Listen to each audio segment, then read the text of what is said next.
അല്ല ആരാ ഇത് വാര്യമ്പള്ളിയിലെ മീനാക്ഷി എല്ലാം ചോദിച്ച പോലെ ഇതാണ് കേട്ടോ കരിങ്കാവി. നമ്മുടെ നാട്ടിൽ പറയുന്ന പേരാണ് കരിങ്കാവി. കരിങ്കാവി ഷൂള അടിക്കുന്നത് കേട്ട് നമ്മൾ ഷൂള അടിച്ചു കഴിഞ്ഞാൽ എന്താ സംഭവിക്കാമെന്നറിയോ? ലാസ്റ്റ് പറയാം. നിങ്ങളുടെ നാട്ടിൽ പക്ഷിക്ക് പറയുന്ന പേരെന്താ? ചൂളക്കാക്കാന്ന് പറയാറുണ്ട്, അല്ലെങ്കിൽ മലബാർ വിസിലിംഗ് ത്രഷ് എന്നും പറയാറുണ്ട്. പേരൊക്കെ പറഞ്ഞു വരുമ്പോഴത്തേന് നാക്കുളുക്കും. അത്ര ഒന്നും നമുക്ക് പോകണ്ട. നമുക്ക് നമ്മുടെ നാട്ടിൽ വിളിക്കുന്ന പേര് വിളിക്കാന്നേ, കരിങ്കാവി, അത് മതി. ആശാൻ വന്നിരുന്ന് കാണിക്കുന്നത് എന്താ അറിയോ? ഒരു പ്ലാസ്റ്റിക് കൊട്ടയിൽ താമരക്കുളം പോലെ സെറ്റ് ചെയ്തിട്ടുണ്ട് നമ്മൾ. അതിൻ്റെ അകത്ത് കുറച്ച് ഗപ്പിക്കുഞ്ഞുങ്ങൾ ഇട്ടിട്ടുണ്ട്. അതിൻ്റെ അകത്ത് വന്നിരുന്ന ദിവസവും ചെളി ഇളക്കുക, മീനെ പിടിക്കുക, പോവുക. അതാണ് ഇപ്പോൾ ആശാൻ്റെ പരിപാടി.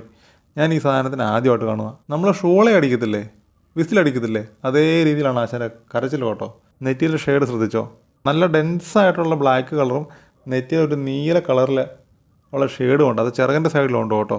എന്തായാലും കരിങ്കാവിയെ കണ്ടിട്ടില്ലാത്ത സുഹൃത്തുക്കൾ ഒന്ന് നോട്ട് ചെയ്ത് വെച്ചോ.